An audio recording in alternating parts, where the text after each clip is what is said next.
बर्तमान आम ये पार्ट रे देखा आमर क्लास 5 क्लास 5 देख क्लास 5 सॉरी क्लास 5 हम कोटा देखा ना चैप्टर 2 रो है पार्ट 2 देखा पार्ट 2 रे हम देखा सम लव विशिष्ट भग्न संख्या मध्य तुलना है।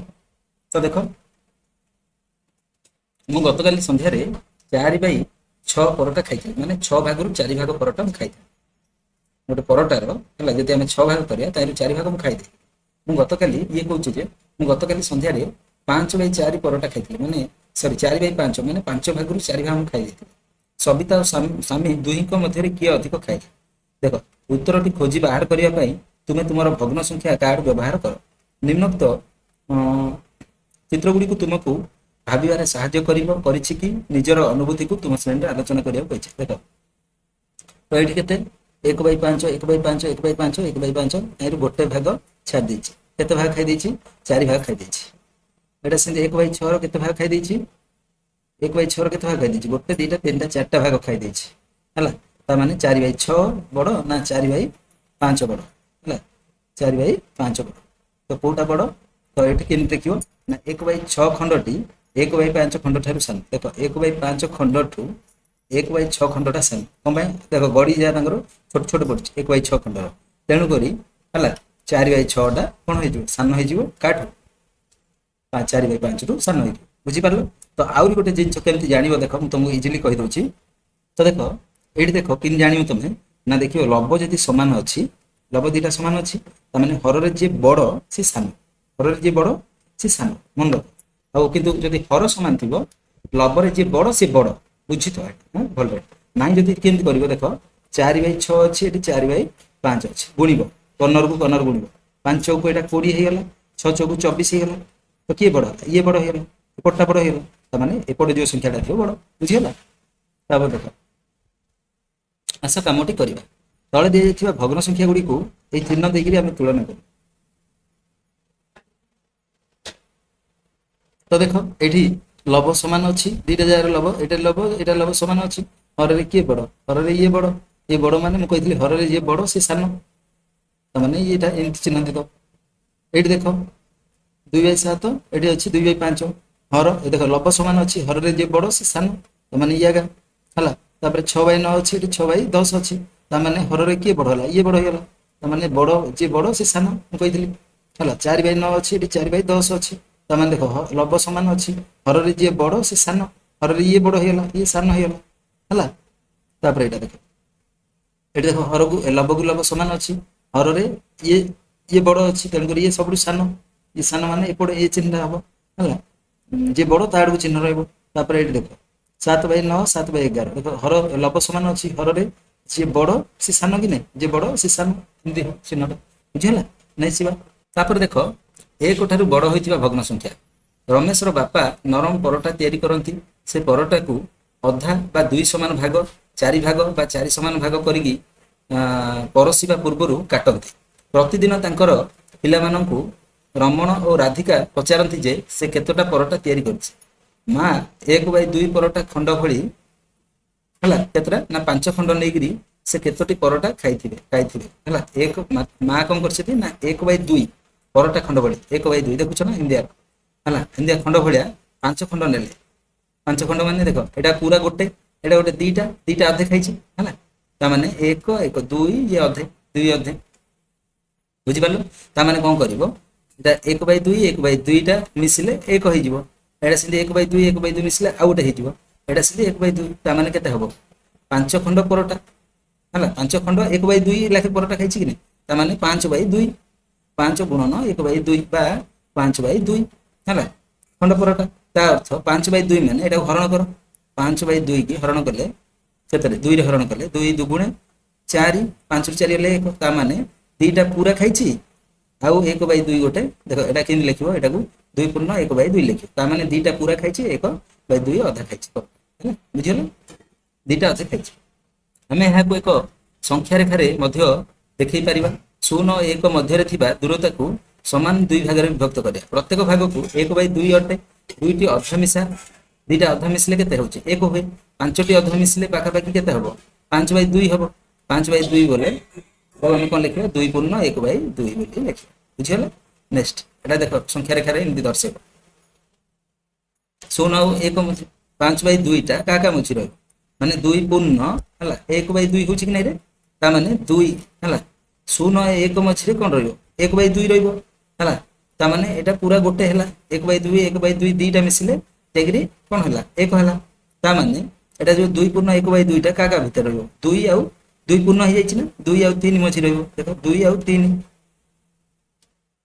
ଦେଖ ଏଠି 1/2 ଏଠି 2/2 ଏଠି 3/2 ଏଠି 4/2 ହେଲା 4/2 ବୋଲେ 1 ତାପରେ ଏଠି 5/2 ହେଲା ତା କାହା କାହା ଭିତରେ ରହିବ 2 ଆଉ 3 ମଝିରେ ରହିବ ହେଲା ଏମିତି କରିବ ବୁଝିଗଲା ନେକ୍ସଟ ତାପରେ ଦେଖ ରମଣର ଭଉଣୀ ରାଧିକା 6 ଖଣ୍ଡ ପରଟା ଖାଇଲା ସେ କେତେଟା ପରଟା ଖାଇଲା ରମଣର ଭଉଣୀ କ'ଣ କଲା ରାଧିକା 6 ଖଣ୍ଡ ପରଟା ଖାଇଲା 6ଟା ଖଣ୍ଡ ମାନେ 1/2 1/2 1/2 ଏମିତି 6ଟା ଖଣ୍ଡ ପରଟା ଖାଇଲା ତା ମାନେ କ'ଣ କରିବ ସବୁ ଯା ଦେଖ 1/2 1/2 ଦିଟା ମିଶିଲେ 1 ହେଇଯାଉଛି ଏଠି 1/2 1/2 ମିଶିଲେ ଆଉ ଗୋଟେ ଏଟା ସେମିତି ଆଉ ଗୋଟେ 3ଟା ପରଟା ଖାଇଲା ଟୋଟାଲ ଖାଇଲା 3ଟା ବା ଆହୁରି କେମିତି ଲେଖିପାରିବ 1/2 1/2 1/2 ମାନେ 2 ରେ ଗୋଟେ ଲସାଗୁ କାଟିଦବ ଉପର ସବୁ ଯାକ ମିଶେଇ ଦବ 1 ମିଶାଣ 1 ମିଶାଣ 1 ମିଶାଣ 1 ମିଶାଣ 1 ମିଶାଣ 1 ତା ମାନେ କେତେ ହେଲା 6/2 ବୋଲେ କେତେ ହେଇଯିବ 6/2 ବୋଲେ କେତେ ହେଇଯିବ 2 1 2 3 ଆଇବ ହେଲା ତାପରେ ଦେଖ ଜେଜେମାଙ୍କ ପାଖରେ 7 ଖଣ୍ଡ 1/2 ପରଟା ଥିଲା ମାନେ ହାଫ ପରଟା ଥିଲା 7ଟା ସେ କେତେଟା ପରଟା ଖାଇଲେ ଆଉ ଖୋଜି ବାହାର କର ବୋଲି କହିଛି ତ 7 ଖଣ୍ଡ ଥିଲା ନା 1/2 1/2 ଦେଖ 1/2 ପ୍ଲସ୍ 1/2 ଏଇଟା ଗୋଟେ ଗୋଟେ ପରଟା ହେଇଗଲା ପୁଣି 1/2 1/2 ଆଉ ଗୋଟେ ପରଟା ହେଇଗଲା ବୁଝ ବୋଲି ଆଉ ଗୋଟେ ପରଟା ହେଇଗଲା ପୁଣି 1/2 ପୁଣି 1/2 ଆଉ ଗୋଟେ ପରଟା ହେଇଗଲା ତାମାନେ କେତେଟା ପରଟା ହେଲା 3ଟା ପରଟା ହେଇଗଲା ପ୍ଲସ୍ ଆଉ ଗୋଟେ 1/2 ହେଲା 1 ମିଶାଣ 1 ମିଶାଣ 1 3ଟା ପରଟା ହେଇଗଲା ଆଉ 7ଟା ଟୋଟାଲ ଯେ 2ଟା 4ଟା 6ଟା ହେଲା ଆଉ ଗୋଟେ ତାମାନେ 1/2 ତାମାନେ ଏଟା କ'ଣ ହବ 3 ପୂର୍ଣ୍ଣ 1/2 ବା 3 ପୂର୍ଣ୍ଣ 1/2 ବା 7/2 7/2 ମଧ୍ୟ ଲେଖିପାରିବା ହେଲା ତାମାନେ 3 ଖଣ୍ଡ ପରଟା ଆଉ ଅଧା ପରଟା 3ଟା ପୁରା ପରଟା ଆଉ ଗୋଟେ ଅଧା ପରଟା ଖାଇଲେ ରମଣ 6 ଖଣ୍ଡ 1/2 ପରଟା ଜେଜେବାପା 7 ଖଣ୍ଡ 1/2 ପରଟା ଏବଂ ବାପା 5 ଖଣ୍ଡ 1/2 ପରଟା ଖାଇଲେ ସେମାନଙ୍କ ମଧ୍ୟରୁ ପ୍ରତ୍ୟେକ କେତୋଟି ପରଟା ଖାଇଲେ ପ୍ରତ୍ୟେକ କେତେଟା ପରଟା ଖାଇଲେ 6 ଖଣ୍ଡ ହାଫ ଲେଖା ଖାଇଲେ ତାମାନେ 6 ଖଣ୍ଡ ଖାଇଲେ ମାନେ ଦେଖ ଏଇଠି ଦେଖେଇ ଦଉଛି ହେଲା ତାପରେ ଏଇଠି ଦେଖ ଏଠି କ'ଣ 6 ଖଣ୍ଡ ପରଟା ରମଣ ଖାଇଛି ରମଣର ଏବେ କରିବା ପ୍ରଥମେ ହେଲା 6ଟା ଖାଇଛି ଖଣ୍ଡ କେତେ ଲେଖେ ହାଫ ଲେଖା ଖାଇଛି ତାମାନେ ଏଇଠି 1/2 ହେଲା ଏଇଟା କେତେ ହେଇଯିବ 2/2 ହେଲା ଏଇଟା କେତେ ହେଇଯିବ 3/2 ଏଇଟା 4/2 କେତେ ଖଣ୍ଡ 6 ଖଣ୍ଡ ଖାଇଛି 5/2 ଏଇଟା 6/2 6 ଖଣ୍ଡ ହେଇଗଲା ନା 6 ଖଣ୍ଡ ହେଇଗଲା ତାମାନେ ଏଇଠି ଦେଖ ଏଇଠି ଆମେ ଲେଖିବା ଦେଖ ଏଇଟା ଯେମିତି କଲେ ଆମେ 2/2 ମାନେ ଗୋଟେ ପୁରା ପରଟା ହେଇଗଲା ହେଲା ଏଠି ସେମିତି 4/2 ମାନେ 2ଟା ପୁରା ପରଟା ହେଇଗଲା ଦେଖ ଭଲ ବୁଝ ଏଟା 1 ମାନେ ଗୋଟେ ପରଟା ହେଇଗଲା ଅଧା ଅଧା ନେଲୁ ଏଠି ସେମିତି 3/2 4/2 ଯେତେବେଳେ ମିଶିଗଲା 2ଟା ପରଟା ହେଇଗଲା ହେଲା ଏଠି 6/2 ମାନେ ଏଇଟା ହବ 3 ନମ୍ବର ପରଟା ହେଲା କେତେଟା ପରଟା ପୁରା ପରଟା ଖାଇଲା କେତେଟା 3ଟା ପରଟା ଖାଇଲା ବୁଝ ବୋଲିକି ପରଟା ହେଲା ତାପରେ ଏଇଟା ଦେଖିବା ଆগে କାର ଜେଜେବାପା ପରଟା ସଂଖ୍ୟା 7 ଖଣ୍ଡ ଖାଇଛନ୍ତି ନା ଅଧା ଲେଖେ ତ 1/2 ଅଧା ଲେଖେ ଖାଇଛନ୍ତି ଏଠି 2/2 3/2 ଏଠି 4/2 ବୋଲେ ଏଠି 2ଟା ପରଟା ହେଇଗଲା 5/2 କେତେଟା ଖାଇଛନ୍ତି 7ଟା ଖାଇଛନ୍ତି 5/2 6/2 ମାନେ ଏଇଟା କେତେଟା 3ଟା ପରଟା ହେଇଗଲା ଏଠି 2ଟା ପରଟା ହେଇଥିଲା ଏଠି ଗୋଟେ ଏଠି 3ଟା ହେଇଗଲା ତାମାନେ ଆଉ ଗୋଟେ ଅଧା ତାମାନେ 7/2 ତାମାନେ ଇଏ କେତେଟା ଖାଇଲେ ପୁରା ପରଟା ଖାଇଲେ 1 2 3ଟା ଆଉ ଅଧା ହେଲା ତାମାନେ 3 ଅଧା ପରଟା ଖାଇଲେ 3 ପୂର୍ଣ୍ଣ 1/2 ପରଟା କିଏ ଖାଇଲେ ପରଟା ଖାଇଲେ କିଏ ଖାଇଲେ ଜେଜେବାପା ଖାଇଲେ ହେଲା ତାପରେ ଏଇଟା ଦେଖିବା ବାପାଙ୍କର 5/2 ଖଣ୍ଡ 1/2 1/2 2/2 3/2 4/2 4/2 ବୋଲେ 2 ଖଣ୍ଡ ହେଇଗଲା ଏଇଟା ଗୋଟେ ଖଣ୍ଡ ଏଇଟା ପୁରା ହେଲା ଗୋଟେ ପରଟା ହେଲା ଏଇଟା 2ଟା ପରଟା ହେଲା କେତେଟା ଖାଇଛନ୍ତି 5 ଖଣ୍ଡ ଖାଇଛନ୍ତି 1 2 3 4 ହେଲା ଆଉ ଗୋଟେ ହେଲା ମାନେ 5/2 ତାମାନେ କେତେ ଖଣ୍ଡ ଖାଇଲେ? ପୁରା ପରଟା ଖାଇଲେ 2 ଖଣ୍ଡ ଆଉ ଗୋଟେ ଅଧା, 2 ଖଣ୍ଡ ଅଧା। ତାମାନେ ଲେଖିବ ଏତିକି ପରଟା ଖାଇଲେ ଯେ କିଏ? ବାପା। ବାପା ଖାଇଲେ ପରଟା କେତେଟା? 2ଟା ଅଧେ ହେଲା। ତାମାନେ ସବୁଠୁ ଅଧିକ କିଏ ଖାଇଲା? ଅଧିକ କିଏ ଖାଇଲା? 2 ଜଣ ସମାନ ଖାଇଛନ୍ତି ନା? ଦେଖିପାରୁଛ? ଦେଖ ତ ଏ ଭିତରେ କିଏ ଅଧିକ ଖାଇଲେ ଦେଖ। ନା ଇଏ ଖାଇଛନ୍ତି କେତେଟା? 3ଟା ପରଟା ଖାଇଲେ। ଇଏ ଖାଇଛନ୍ତି 3ଟା ଅଧେ ହେଲା। ଇଏ ଖାଇଛନ୍ତି 2ଟା ଅଧେ। ତାମାନେ କାହାର ଅଧିକ? 3ଟା ଅଧେରେ ଅଧିକ କାହାର? ଜେଜେବାପା ସବୁଠୁ ଅଧିକ ପରଟା ଖାଇଲେ। ବୁଝିଗଲା ନା? ଆସିବା ତାପରେ ସେ କହିଛି ଏହି ଦିନ କେତୋଟି ପରଟା ତିଆରି ହୋଇଥିଲା ହିସାବ କରି କୁହ। ତ କେତେଟା ପରଟା ଆମେ ହିସାବ କରି କହିବା। ଏବେ ବର୍ତ୍ତମାନ ଦେଖ ଜେଜେ ବାପା କେତେଟା ଖାଇଥିଲେ? 3ଟା। 3ଟା ତ ରମଣ ଖାଇଥିଲା 3ଟା ହେଲା। ରମଣର ହେଲା, ଲେଖି ଦଉଛି ଏଟା ହେଲା। ରମଣର ହେଲା 3ଟା ପରଟା। ଜେଜେ ବାପାର ହେଲା କେତେଟା? 3ଟା ଅଧେ ହେଲା। ବାପା କମ ଖାଇଥିଲେ। ବାପା କେତେଟା ଖାଇଥିଲେ? 2ଟା ଅଧେ। 2 × 1/2 ହେଲା। ଏଟା ଟିକେ ଲିଭେଇ ଦଉଛି ବୁଝିଲା। 2 × 1/2 ତାମାନେ ସେ କହିଥିଲା ଟୋଟାଲ ମୋଟ କେତେ ହେଇଥିଲା? 3 ମିଶାଣ 3 × 1/2 ହେଲା। ତାମାନେ କେମିତି କରିବ ଦେଖ 3 × 1/2 ହେଲା ପ୍ଲସ 2 × 1/2। ତାମାନେ ଏଇଟା କେମିତି କରିବ ଦେଖ 3 ମିଶାଣ ହେଲା 3 × 2 = 6 1 7/2 ହେଲା। ଏଇଟା କେତେ ହବ? 2 × 2 = 4 1 5/2। ତାମାନେ ଏବେ ଲସକୁ ବାହାରିଲେ କେତେ ହବ? କେତେ ହବ? 2 2 × 1 ହେଲେ 2 2 × 3 = 6। ଏଟା 2 × 2 ହେଲେ 1 1 କୁ 7 ରେ ଗୁଣିଲେ 7। ଏଟା 2 × 2 ହେଲେ 1 1 କୁ 5 ରେ ମିଶିଲେ 5। 1 କୁ 5 ରେ ଗୁଣିଲେ 5 ହେଲେ 7 6 13 ଇଏ 5 ହେଲା 18 18/2 ମାନେ 9ଟା ପରଟା ହେଇଥିଲା ଟୋଟାଲ। ସେଦିନ କେତେଟା ହେଇଥିଲା? 9 ପରଟା 9ଟା ଟୋଟାଲ ହେଇଥିଲା ହେଲା। ବୁଝିଗଲେ? ଏମିତି ହିସାବ କରିକି କହିବ ହେଲା। ଦେଖିପାରୁଛ? ତାପରେ ନେକ୍ସଟ ଦେଖିବା ଅନ୍ୟ ଏକ ଦିନ କଣ ହେଇଛି ନା ରମଣର ବାପା ସବୁ ପରଟାକୁ 1/4 ଖଣ୍ଡ କାଟିଦେଲେ। ସବୁ ପରଟାକୁ 4 ଭାଗ ଲେଖା କରିଦେଲେ। 2 ଭାଗ କରିଥିଲେ ଏବେ 4 ଭାଗ କରିଦେଲେ। ଜେଜେ ବାପା 9 ଖଣ୍ଡ 1/4 ପରଟା ଖାଇଲେ ହେଲା। ସେ କେତୋଟି ପରଟା ଖାଇଲେ ଦେଖ। ଏଟା ଯଦି ପଚାରିଲା ତମେ କଣ କରିବ? 1/4 ଖଣ୍ଡ କାଟିছে ନା ତାମାନେ ଏଇଟା ଗୋଟେ 1/4 1/4 1/4 1/4 ଚାରିଟା 1/4 ମିଶିଲେ ହଉଛି ଗୋଟେ ପରଟା ହେଲା। ସେମିତି ଏଠି ହେଲେ 4 ଖଣ୍ଡ ହେଇଛି। ଆଉ ଗୋଟେ ପରଟା 2ଟା ପରଟା ହେଲା। ତ କେତେଟା ଖାଇছে? 9ଟା ଖାଇছে। ତାମାନେ 1 2 3 4 5 6 7 8 9ଟା। ତାମାନେ କେତେଟା ଖାଇଛନ୍ତି? 2ଟା ଅଧେ ଖାଇଛନ୍ତି। 2ଟା ପରଟା ଆଉ ଅଧେ ନାହିଁ। 2ଟା ପରଟା ଆଉ ଆଉ ଗୋଟେ ପରଟାର 4 ଭାଗରୁ ଭାଗେ ଖାଇଛନ୍ତି ହେଲା। ତା ମାନେ ଏଟା କଣ କରିବ? ତ ଏଟା ହେଲା ଗୋଟେ 2ଟା ପରଟା ହେଇଗଲା। ପୁରା 2ଟା ପରଟା ହେଇଗଲା। ଆଉ ଗୋଟେ 1/4 ଅଂଶ ପରଟା ଖାଇଛନ୍ତି। ତା ମାନେ ତମେ କଣ କରିବ? ଏଠି 1/4 ଗୋଟେ ଏଡ୍ କରିଦବ ହେଲା। ତ କଣ କରିବ? ଟୋଟାଲ ପରଟା କେତେଟା? ଟୋଟାଲ ଖଣ୍ଡ ହେଇଛି 9 ଖଣ୍ଡ। 9 ଖଣ୍ଡ କି ନାହିଁ? 9 ଖଣ୍ଡ ହେଇଛି। ତାମାନେ ଏଇଟାକୁ ତମେ ଏମିତି ବି ଲେଖିପାରିବ। ପୁରା ପରଟା ହେଲା 2ଟା ଆଉ ଗୋଟେ ଆର 2 × 1/4 ହେଲା। ଏମିତି ଲେଖିବ। ବା 2 × 8 1 9/4 9/4 ବି ଲେଖିପାରିବ। 2 × 8 ଇଏ 1 9/4 ହେଲା। ଏତିକି ପରଟା ବୁଝିପାରିଲ? ବା 2ଟା ପରଟା ପୁରା ଆଉ ଗୋଟେ 4 ଭାଗରୁ ଭାଗେ ଖାଇଛି ପରଟା ହେଲା। ବୁଝିଗଲେ? ନେକ୍ସଟ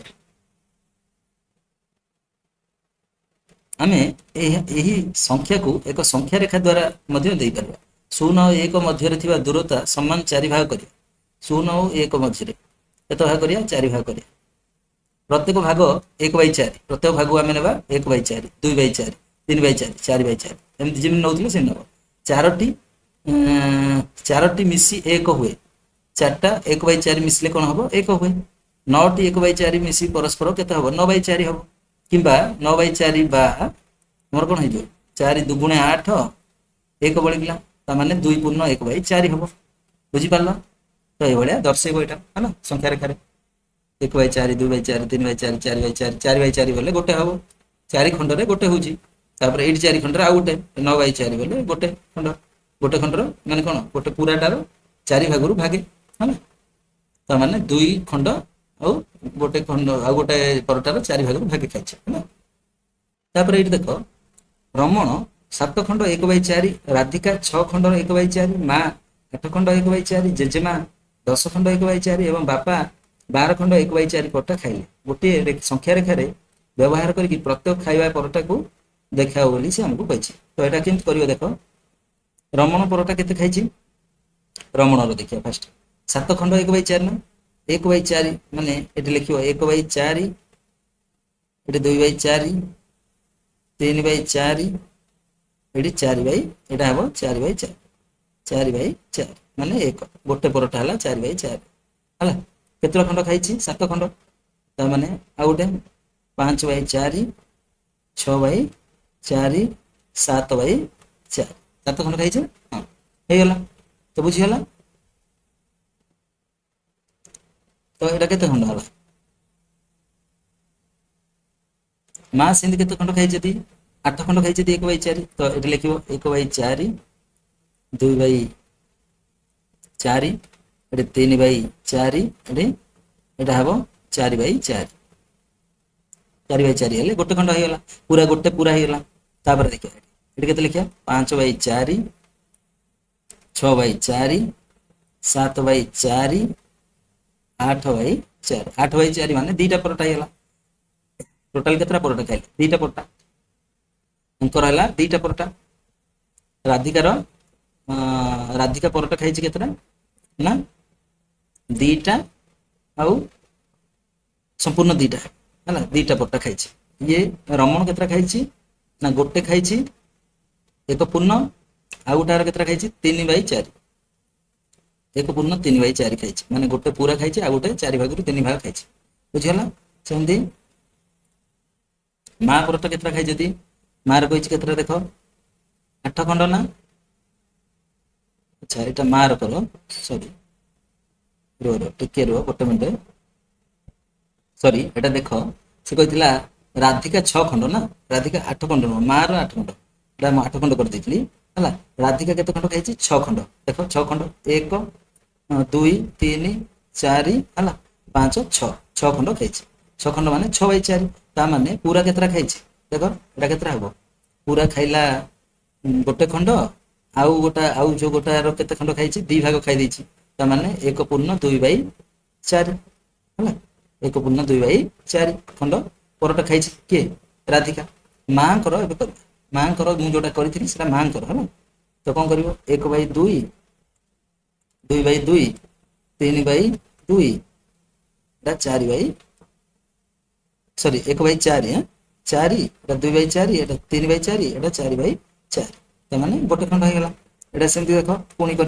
5/4 6/4 7/4 खंड ना 8/4 है 8/4 हेले 2टा टोटाल परोटा केतरा माँ खाइले 2टा बुझिपार नेक्स्ट जा ये 2टा कर दूची कहीदेवी। तो जेजेमार केते हला एटा तार जेजेमांकर देख जेजेमा खाई 10 खंड है 1/4 10टा खाई सिंधार ताने ये गोटे परोटा है ये 2टा परोटा 2टा परोटा है माने 2 लिखि दियो है तापर ये 2 भाग आउरी खाई 4 भाग ताने 2/4 2 पूर्ण 2/4 भाग खाई माने 2टा पूरा खाई आ गोटे परोटार 4 भाग 2 भाग खाई बुझीगला। तापर बापांकर परोटार परिमाण देखिए बापा केतरा खाई 12 खंड खाई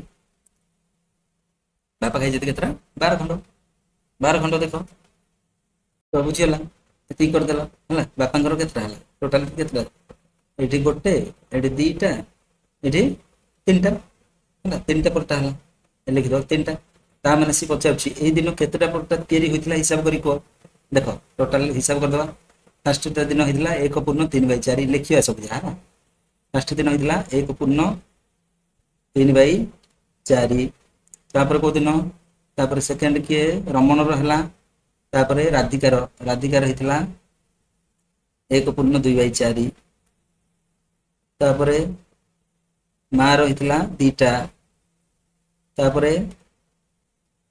जेजे बापा रही जेजे माँ रही 2 पूर्ण 2/4 तापर 3टा कार बापांकर तापर सरला ये ना 1 2 3 4 5 जन खाई ना 5 जन होगा तो ये हिसाब करवा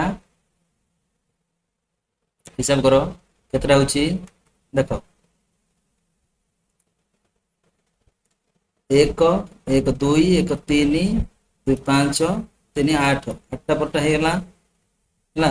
ଆଉ ଗୋଟେ କଣ ଅଛି, ଏଇଟା ଗୋଟେ କରିଦିଅ 3/4 ଏଠି ଅଛି ଦେଖ, ଏଠି 2/4 ହେଲା, ପ୍ଲସ୍ ଏଠି କେତେ ଅଛି 2/4 ଏକା ହେଲା, ତେଣୁ ଗୋଟେ କର ତ 8 ପୂର୍ଣ୍ଣ ହେଲା, ଏଟା କଲେ କେତେ ହବ 4 ବାହାରିବ ଲସାକୁ, ଆଉ ସବୁ ଯାକ ଉପର ଯା ଲସାକୁ, ଯେହେତୁ ହର ସମାନ ଅଛି ଲବ 3ଟାକୁ ମିଶାଇ ଦିଅ 3 2 5 2 7 7/4, ତା ମାନେ 8 ପୂର୍ଣ୍ଣ 7/4, 8 ପୂର୍ଣ୍ଣ 7/4, ତା ମାନେ ଆହୁରି ଏଟାକୁ କରିବାକୁ ପଡିବ ହେଲା।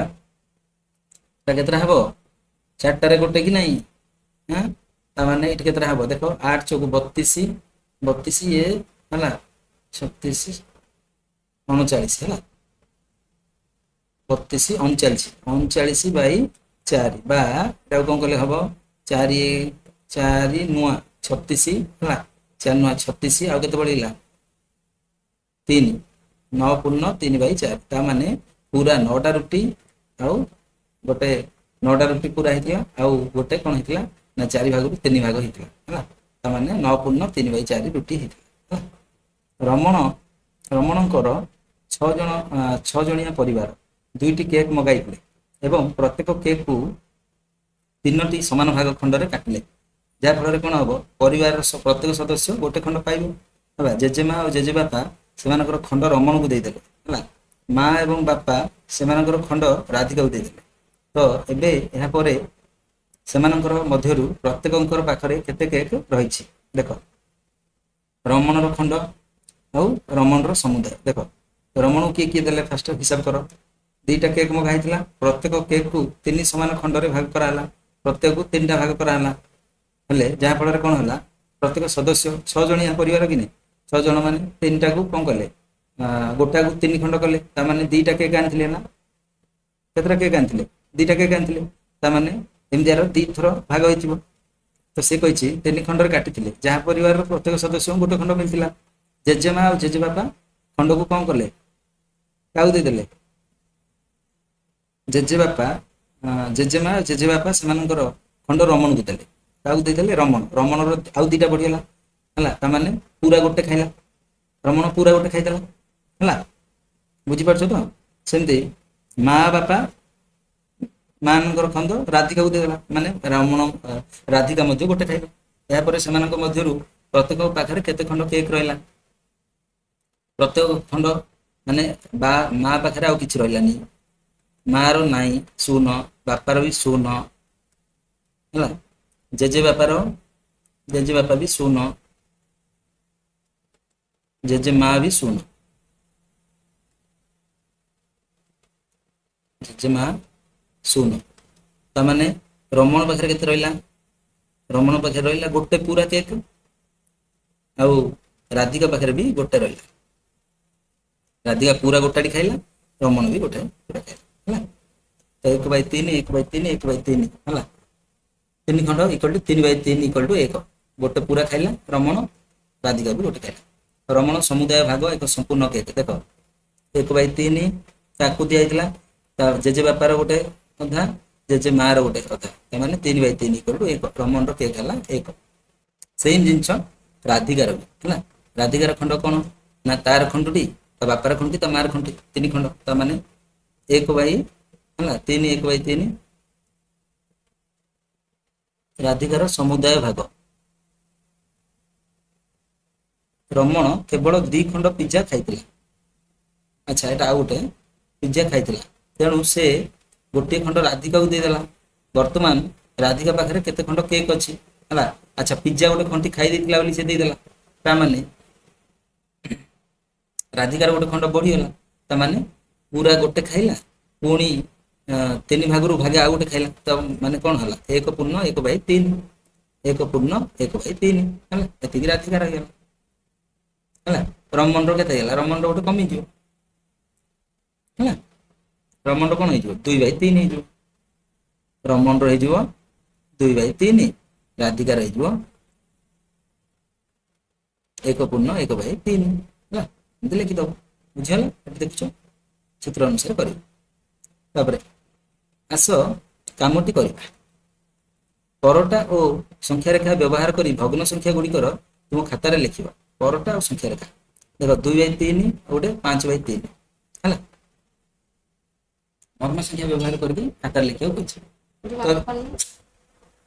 तापर देख ये से कही 2/3 आउ का भितर कही ना 5/3 भितर कंपेयर करिया देख 2/3 भितर ये देख परटा है 2/3 माने कौन 2/3 माने 3 भाग रु 2 भाग है 3 भाग देख 3 भाग माने कौन कर 1/3 1/3 1/3 केतरा 3 भाग कर तार 2 भाग कही गोटे भाग 2 भाग कलर दिया देखुछ ना तो 2/3 माने देख 1/2 1/3 प्लस 1/3 तो 2/3 परटा है तो यहाँ संख्या रेखा लिखिले लिख देख 1/3 2/3 3/3 एमती आता कि नहीं तो ये आमको सी कही 2/3 2/3 माने ये है सेम देख तापर 5/3 कही 5/3 माने देख ये कौन है माने हर लब बड़ हो माने कौन कर 3 1 3 आ 2 बढ़ गला ऊपर 2/3 एक पूर्ण 2/3 देख एक पूर्ण माने पूरा गोटे करदेव 1/3 1/3 1/3 तीन थर करके पूरा गोटे करदेव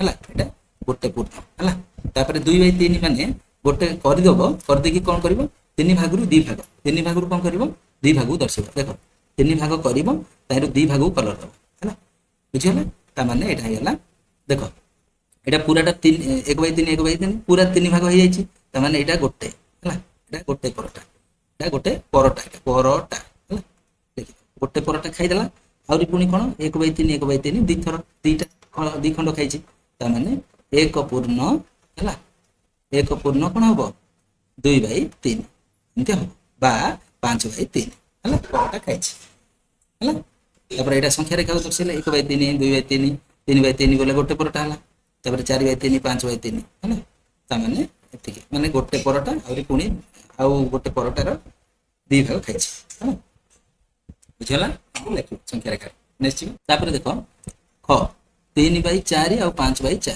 सेमती आए कर देख मुझे खाली देखई रही तुमको चित्र है तुम से सेम जिन कर देख 3/4 बोले परटा परटा है 3/4 मान कौन कर 4 भाग कर 4 भाग रु 3 भाग कलर है 3/4 परटा खाई ताने यहाँ 3/4 परटा यहाँ संख्या रेखा दर्शाइले कि लिख 1/2 1/4 2/4 3/4 एमती कर नेक्स्ट देख तापर यहाँ देख 5/4 ता माने ये लब बड़ होगा ना तो कौन कर है मिश्र संख्यार परिणत कर 1 4 1 4 आउ 1 बढ़ ऊपर 1/4 है बा एमती कर 4 1 4 5 रु 4 1 ताने भागफल जहाँ आसो आगे लिख भाग शेष जहाँ ऊपर आ भागफल टाक तले सॉरी भाजकटा को तले है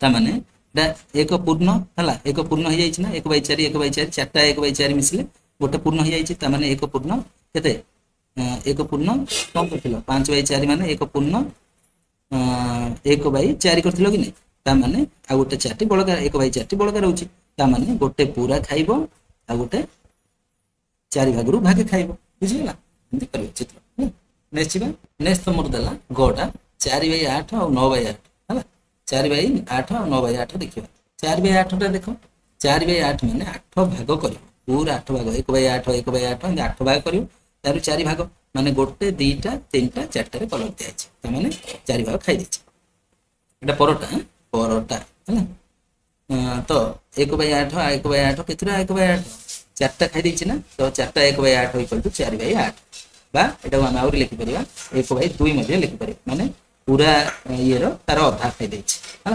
माने एटा संख्या रेखा लिखले 1/8 2/8 3/8 4/8 एमती लिखिले है बुझी पारलो नेक्स्ट देखिबा तापर देइछला तमरो 9/8 9/8 माने एटा एमती करिवो 9/8 माने एमती करिवो कोन करिवो 9/8 8 आगु आनी 8 1 8 9 रो 8 ले 1 ता माने 1 पूर्ण 1/8 हला गोटे पूरा खाइबो हला आ गोटे 8 भाग गोटे पूरा खाई देछि एटा पूरा गोटे केतरा भाग होइछि 8 भाग होइछि हला 1 2 3 4 5 6 7 8 8 भाग माने गोटे पूरा पूरा गोटे खाई देछि आ गोटे आरो केते 8 भाग रु भागे खाइछि त माने भागे दिया तो आ गोटे 1/8 बळगा रो त माने एटा हमर कोन 9/8 एती हला 9/8 हला संख्या रेखा रे दर्शेबा संख्या रेखा रे एटा करले कोन करिवो ना ए पूराटा होछि केतरा 1/8 2/8 3/8 4/8 5/8 6/8 7/8 8/8 रे गोटे हला गोटे पूरा खाइला परोटा ता परोटा परोटा आ गोटे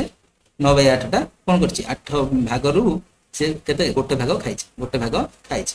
ତାମାନେ ଏଇଟା କ'ଣ ଆମେ ଲେଖିପାରିବା, ଏଇଟା ଲେଖିପାରିବା 1/1/8 ହେଲା, ମାନେ ଗୋଟେ ପୁରା ଖାଇଛି ଆଉ ତାର 8 ଭାଗରୁ ଭାଗ ଖାଇଛି ହେଲା, ବୁଝିଗଲା। ନେକ୍ସଟ ଯିବା। ତାପରେ ଦେଖ ଦୁଇଟା ଦେଖ, ନିମ୍ନରେ ଥିବା ଏକ ଠାରୁ ବଡ଼ ଥିବା ଭଗ୍ନ ସଂଖ୍ୟା ଗୁଡ଼ିକୁ ଗୋଲ ବୁଲା ଆଉ ଚିହ୍ନ ଦ୍ୱାରା ଦର୍ଶାଅ। ତୁମେ ଏହା କିପରି ଜାଣିଲ, ତୁମର ଉତ୍ତର ବିଷୟରେ ଆଲୋଚନା କର ହେଲା। ତୁ କହିଛି ନିମ୍ନରେ ଥିବା ଏକ ଠାରୁ ବଡ଼ ସଂଖ୍ୟା, ଏକ ଠାରୁ ବଡ଼ ଭଗ୍ନ ସଂଖ୍ୟା, ଏକଠୁ ବଡ଼ କୋଉଟା କୋଉଟା ହବ ଦେଖ, ଯୋଉଟାରେ ଲବ ବଡ଼ ସିଏ ଏକଠୁ ବଡ଼ ହବ, ଯାହାର ଲବ ବଡ଼ ହବ। ଦେଖ କାର ଲବ ବଡ଼ ଅଛି, ନାଇଁ ଏଇଟା ଅଛି, ଏଇଟା ଏକଠୁ ବଡ଼ ହବ ହେଲା। ଯେମିତି ଜାଣିବ ଦେଖ 9/4 ଏଇଟା ଏମିତି କରିବ, 4 1 4 2 8 ହେଲା, 4 2 8 ମାନେ 9 ରୁ 8 ଗଲେ 1, ତାମାନେ ଏଇଟା କ'ଣ ହେଇଗଲା 2/1/4, ତାମାନେ ଏକରୁ ବଡ଼ ହେଇଗଲା ହେଲା, ଏଇଟା ଗୋଟେ ବଡ଼ ହେଲା। ସେମିତି 4/9 ହବନି ହେଲା, କୋଉଟା ହବ 9/4 ଗୋଟେ ହବ, ଉପରେ ଲବ ଯାହାର ବଡ଼ ଥିବ ସେଟା ହବ, ବୁଝିଲା କି ନାଇଁ। ତମେ କରିବ ସେମିତି 9/4ଟା ହେଲେ, 9/4 ତ ଦୁଇଟା ଅଛି ଛାଡ଼, ଏଟା ଗୋଟେ ଦେଖିଦେଲେ 5/4 ହବ। 5/4ଟା ଦେଖ କେମିତି ହେଲା ନା 5 ଏଠି 4 4 1 4 5 4 ହେଲେ 1, ତାମାନେ 1/1/4 ଏଇଟା ବି ବଡ଼ ହେଲା ଏକରୁ ହେଲା। ତାପରେ 7/3 ବଡ଼ ହବ ହେଲା। ଦେଖ କୋଉଟା କୋଉଟା ଏଇଟା ଯାହାର ଲବ ବଡ଼ ହେଲା, ଏଇଟା ହବ, ତାପରେ ଏଇଟା ବି ହବ, ଏଇଟା ବି ହବ, ବୁଝିଲା। এই ସବୁ ଯାହା ଆମର ହବ, କେମିତି ହବ ନା ଏମିତି ହରଣ କରିକି ଜାଣିବ ତମେ ହେଲା, ସବୁ ଯାହା କରିବ ତମେ ଆଉ ହେଲା। ତାପରେ ଦେଲା ଏକ ସହିତ ହେଲା ଭଗ୍ନ ସଂଖ୍ୟା ଗୁଡ଼ିକୁ ତୁଳନା କରେ। ଆସ ଆମେ ଆଉ କିଛି ଅଧିକ ଭଗ୍ନ ସଂଖ୍ୟାକୁ ତୁଳନା କରିବା। ସବିତା ଓ ସାମୀ ମଧ୍ୟରୁ କିଏ କମ୍ ଖାଇଲା କହିପାରିବ କି? ଦେଖ ଇଏ କହୁଛି ମୁଁ ଗତକାଲି ସନ୍ଧ୍ୟାରେ 7/8 ପରଟା, ମାନେ 8 ଭାଗରୁ 7 ଭାଗ ଖାଇଦେଲି ପରଟା। ମୁଁ ଗତକାଲି ସନ୍ଧ୍ୟାରେ, ଇଏ କହୁଛି କିଏ ଆମର ସାମୀ କହୁଛି, ସବିତା କହିଲା ଯେ ମୁଁ 8 ଭାଗରୁ 7 ଭାଗ ଖାଇଦେଲି। ଇଏ କହୁଛି ଯେ ମୁଁ, ସାମୀ କହୁଛି କ'ଣ ନା 6 ଭାଗରୁ 8 ଭାଗ ହେଲା, 8/6 ପରଟା ଖାଇଥିଲି। 8/6 ମାନେ ବଡ଼ ହେଇଗଲା, ଏଇଟା ଲବ ବଡ଼ ହେଇଗଲା ନା, ତାମାନେ ଇଏ ଅଧିକ ଖାଇଥିଲା, ଏକରୁ ବଡ଼ ହେଇଗଲା। ଇଏ 8/6 ମାନେ କେତେ ହେଇଗଲା ଦେଖୁନ, 6 1 6, ଇଏ 2 ବଳିଲା ମାନେ 1/2/6, ତାମାନେ ଗୋଟେ ପୁରା ଖାଇ ଦେଇଛି, ତେଣୁକରି ଆର ଅଧିକ ହେଲା। 1 ଠାରୁ 7/8 କ'ଣ ହବ କମ୍ ହବ, 7/8ଟା କମ୍ ହବ, ଏବଂ 1 ଠାରୁ 8/6ଟା ଅଧିକ ହବ, ତେଣୁକରି କିଏ ଅଧିକ ଖାଇଲା, ସାମୀ ଅଧିକ ଖାଇଲା, ସାମୀ ଅଧିକ ଖାଇଲା, ବୁଝିଗଲା। ଏମିତି କରିବ ଦେଖ 1/6 1/6 ଏମିତି କରିଛି ନା, କେତେ ଭାଗ କରିଛି 3 4 5 6 ଭାଗ କରିଛି ହେଲା। ଏଇଟା ଦେଖ ଆହୁରି ପୁଣି ଆଉ ଗୋଟେ ଆର 2 ଭାଗ ଖାଇଛି, ତାମାନେ ଏମିତି କରିବ ଚିତ୍ର, ତାମାନେ ଆର ଅଧିକ ହେଲା। କିନ୍ତୁ ଏଇଟା ହେଲା କାର, ଏଇଟା ହେଲା କାର ଦେଇଥିଲେ, ଏଇଟା ହେଲା ସବିତାର, ଏଇଟା ହେଲା ସାମୀର। ସବିତାର ହେଲା, ଏଇଟା ହେଲା ସବିତାର, ଏଇଟା ହେଲା ସାମୀର। ସାମୀ ଅଧିକ ଖାଇଲା, ସାମୀ ଅଧିକ ଖାଇଲା, ବୁଝିଗଲା। ଆସ କାମଟି କରିବା। ଦେଖ ଏଠି ଏକକୁ ଆଧାର କରିକି ନିମ୍ନଲିଖିତ ଭଗ୍ନ ସଂଖ୍ୟା ଗୁଡ଼ିକୁ ତୁଳନା କରିବା ଏବଂ ତୁମର ଉତ୍ତର ଶ୍ରେଣୀରେ ଆଲୋଚନା କରିବ। ଦେଖ 8/7 ଆଉ 9/15, ଦେଖ ଏଠି ଦେଖ ଲବ କାହାର ବଡ଼ ହେଲା, ଆର ବଡ଼ ହେଲା ହେଲା, କିନ୍ତୁ ଏଠି ଏକକୁ ଆଧାର କରିକି ଆମେ କରିବାକୁ କହିଛି, ତ ଏକକୁ ଆଧାର କଲେ ଦେଖ ଏଠି ଲବଠୁ ଏଠି ହରଟା ବଡ଼ ଅଛି, ଲବ ବଡ଼ ହବାର ଅଛି, ଏଠି ଲବ ଆର ବଡ଼ ଅଛି, ତେଣୁକରି ଇଏ ବଡ଼ ହବ ହେଲା। ଏଠି ଦେଖ କାର ଲବ ବଡ଼ ଅଛି 13, ଏଠି 17, ଏଇଟା ଆର ବଡ଼ ଅଛି।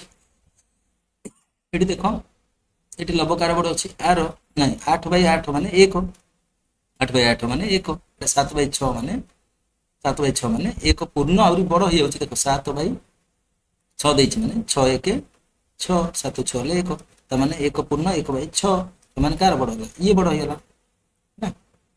ଦେଖୁଥିବ ଟିକେ ଏଠି ଦେଖ 6/6 ମାନେ ଏଇଟା 1 ହବ, ଏଇଟା ଦେଖ 19/12 ମାନେ 12 1 12 ଆହୁରି 7 ରହିଲା, ତାମାନେ 7/12, 1 ପୂର୍ଣ୍ଣ 7/12 ଏଇଟା ବଡ଼ ହବ। ଏଠି ଦେଖ 12/9 ମାନେ କେତେ ହବ, 12/9 ବୋଲେ ଏଇଟା 9 1 9, ଇଏ 3 ବଢ଼ିଥିଲା, 1 ପୂର୍ଣ୍ଣ 3/9, ଏଇଟା କେତେ ହେଲା 4/5, ଏଇଟା ସାନ ହେଇଗଲା, 1ରୁ ସାନ ହେଇଗଲା, ତେଣୁକରି ଇଏ ଏକା ବଡ଼ ହବ। ଏଠି ଦେଖ 15/5 ମାନେ 3, ଏଇଟା 3, এটা কেতে 16/4 গଲେ 4 ଚଉକ 4 ମାନେ 3 ବଡ ନା 4 ବଡ 4 ବଡ ମାତ୍ର ହେଲା। ତାପରେ ନେକ୍ସଟ ଦେଖ 1/2 କୁ ଆଧାର କରିକି ଭଗ୍ନ ସଂଖ୍ୟା ଗୁଡ଼ିକ ତୁଳନା କରିବା। 1/2 କୁ ଆଧାର କରିକି 1/2 ଦେଖ 4/8 ମାନେ 4 1 4 ବାଇ 4 1 4 2 8 1/2 ଦେଖ 1/2 ମାନେ ପୁରାଟାର କେତେ ଅଧା। ଏଇଟା ସେମିତି ଦେଖ 3/6 କୁ ଆଧାର 1/2 ନେଲେ 3/6 ମାନେ 3 1 3 1 3 2 1/2 ହେଲା। ତ 3 ଭାଗରୁ 6 ଭାଗ କରାହବ 6 ଭାଗରୁ 3 ଭାଗ କଲର ଦିଆହବ ହେଲା। ତାପରେ ଦେଇଛି ଦେଖ ଆସ କାମଟି କରିବା। ନିମ୍ନରେ 1/2 ସମାନ ଥିବା ଭଗ୍ନ ସଂଖ୍ୟା ଗୁଡ଼ିକୁ ଗୋଲ ଚିହ୍ନ ଦ୍ୱାରା ଦର୍ଶାଅ। 1/2 ସମାନ ଥିବା ମାନେ ନିମ୍ନରେ 1/2 ସମାନ ଥିବା ଭଗ୍ନ ସଂଖ୍ୟା ଦେଖ ସମାନ ଥିବ। ଦେଖ ଏଟା ଯଦି କରିବା 2 1 2 2 ଗୁଣେ ହେଲା ମାନେ 1/2 ହେଲା ଏଟା ଗୋଟେ ସମାନ ହେଲା। ତାପରେ ଦେଖ 7 1 7 2 ଗୁଣେ ଏଟା ବି ସମାନ ହେଲା। 5 1 5 2 ଗୁଣେ ଏଟା ବି ସମାନ ହେଲା। ତାପରେ 8 1 8 2 ଗୁଣେ ଏଟା ବି ସମାନ ହେଲା। ଏଇଟା ହେଲା ଆଉ କୋଉଟା ସମାନ ହଉଛି ଦେଖ 6 1 6 2 ଗୁଣେ ଏଟା ବି ସମାନ ହେଲା। ତାପରେ 10 1 10 2 ଗୁଣେ ଏଟା ବି ସମାନ ହେଲା। ଆଉ ଏଟା ସମାନ ହବନି ଯୋड़ा ଯୋड़ा ସମାନ ହେଲା ମୁଁ ରାଇଟ୍ ମାରିଦେବି। ତାପରେ 2 ନମ୍ବର ଦେଖ 2 ନମ୍ବର ଦେଲା ତଳେ ଦିଆଯାଇଥିବା କୋଠରୀରେ କିଛି ଭଗ୍ନ ସଂଖ୍ୟା ଲେଖା ଯାଇଛି ଅଧାରୁ କମ ଥିବା ଭଗ୍ନ ସଂଖ୍ୟା ଗୁଡ଼ିକୁ ଗୋଲ ବୁଲା। ଅଧାରୁ କମ ହେଲା ତୁମେ ଏହା କିପରି ଜାଣିଲ ନିଜର ଯୁକ୍ତି ଆଲୋଚନା କରିବାକୁ ଅଛି। ଅଧାରୁ କମ ଦେଖ ଅଧାରୁ କମ କୋଉଟା ଏଟା ଦେଖ 2/1 ଏଟା 2 ଏଟା ଅଧା। ଏଟା ଦେଖ 3 1 3 ଚଉକୁ 3 ପଞ୍ଚା ହେଲା। ଏଟା ଦେଖ ଏଟା ହଉନି ହେଲା। ଏଟା ଦେଖ ଏଟା ବି ହଉନି। ଏଟା 3/15 3 1 3 ପଞ୍ଚା 1/5 ଏଟା ଦେଖ 4 1 4 2 ଗୁଣେ ଏଟା ଅଧା। ଏଟା ଦେଖ 1/3 ଏଟା ଦେଖ 7 ହଉନି ଏଟା 11/16 ଏଟା ବି ହଉନି। ଏଟା ଦେଖ 15/31 6/18 6 1 36 ଏଟା 1/3 ହେଲା ବୁଝିପାରିଲ। ତ ଏଠି ଦେଖ 9 ହେଲା 3/9 ଅଛି ମାନେ 9 ର ଅଧା କେତେ 4 ପରେ ହଉଛି ତ ଏଠି 3 ଅଛି ତେଣୁକରି ଏଇଟା ହବନି ଏଟା ଗୋଲ ବୁଲେଇ ଦବ ସାନ ହବ ଇଏ ଅଧାରୁ। ତାପରେ ଦେଖ 2/4 ମାନେ ସମାନ ଅଧା ହଉଛି 4 ଭାଗରୁ 2 ଭାଗ ସମାନ ହଉଛି ତ ଏଟା ଦରକାର ନାହିଁ ସେ ସାନ ଯାଉ କହିଛି। ତାପରେ 12/15 ମାନେ ଦେଖ 15 ର ଅଧା କେତେ 15 ର ଅଧା 7 ଅଧେ 7 ଅଧେରୁ ଅଧିକ ହଉଛି ତାମାନେ ଏଇଟା ବଡ ହେଇଯାଉଛି କମ କହିଛି ସେ। 8/15 ମାନେ 15 ର ଅଧା କେତେ 7 ଅଧେ ଏଇଟା ବି ବଡ ହେଇଯାଉଛି।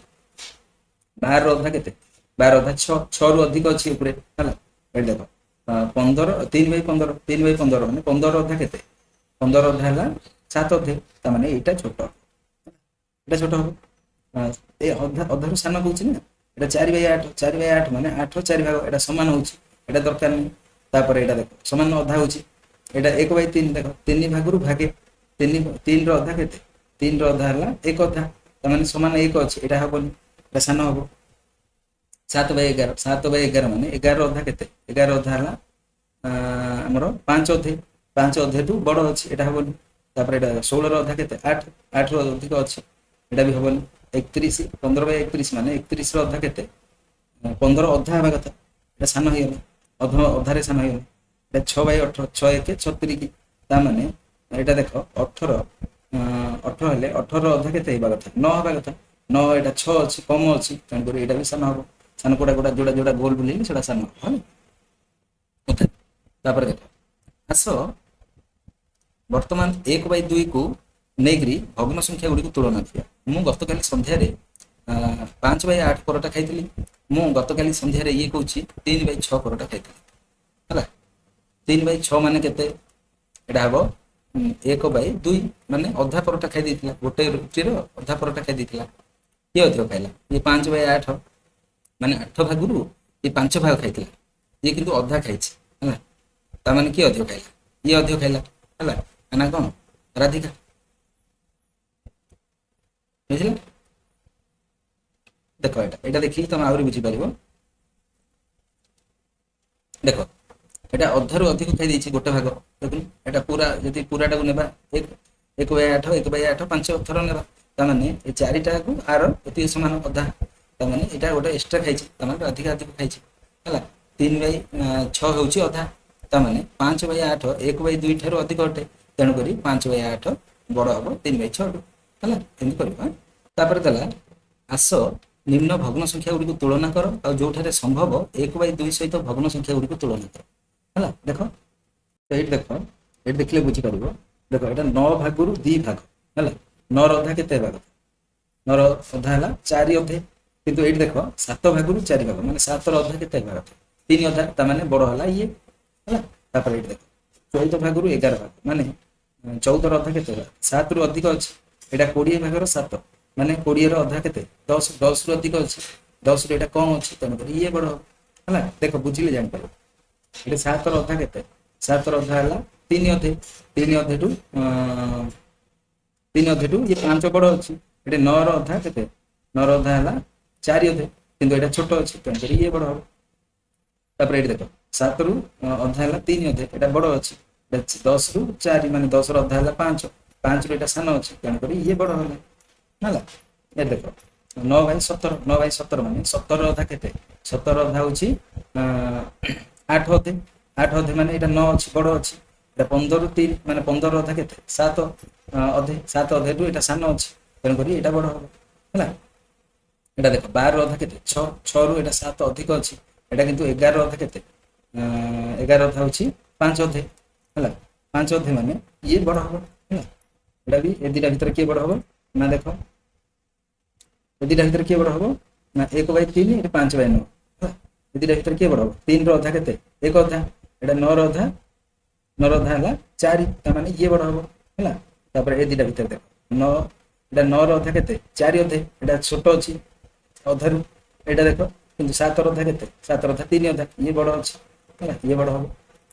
ତାପରେ ଦେଖ ନିଜେ କରି ଦେଖା ଏଇଟା ଯଦି ଗୋଟେ ପିମ୍ପୁଡ଼ିର ଲମ୍ବ 1/4 ସେମି ତେବେ ସମାନ ଲମ୍ବର 16ଟି ପିମ୍ପୁଡ଼ି ହେଲା ସମାନ ଲମ୍ବର 16ଟା ପିମ୍ପୁଡ଼ି ଗୋଟେ ଧାଡ଼ିରେ ଚାଲୁଛନ୍ତି ଉକ୍ତ ଧାଡ଼ିର ଲମ୍ବ କେତେ ସେମି ହବ ହେଲା 1/4 1/4 ଏମିତି 16 ଥର ହବ ହେଲା ଏଥର 16 ଥର 16 ଥର ହବ 16 ଥର ମାନେ 4 ସବୁ ଯାକ ସମାନ ଅଛି ତେଣୁକରି 4 ଇଏ କରିଦିଅ 16ଟା 1 ମିଶେଇବା ଯା କ'ଣ କରିବ 16କୁ 1ରେ ଗୁଣିବା ତାହା 16 ମିଶେଇ ଦେବ ନହେଲେ 1 1 ଏମିତି କରିକି 16 ଥର 16ଟା 1 ଲେଖିଦେବ ବାଇ 4 କରିଦେବ ସବୁ ଜାଗାରେ ହର ସମାନ ଅଛି ତେଣୁକରି 4 କରିଦେବ 4 1 4 4 ତାମାନେ 4 ହେବ ଉତ୍ତର ହେଲା।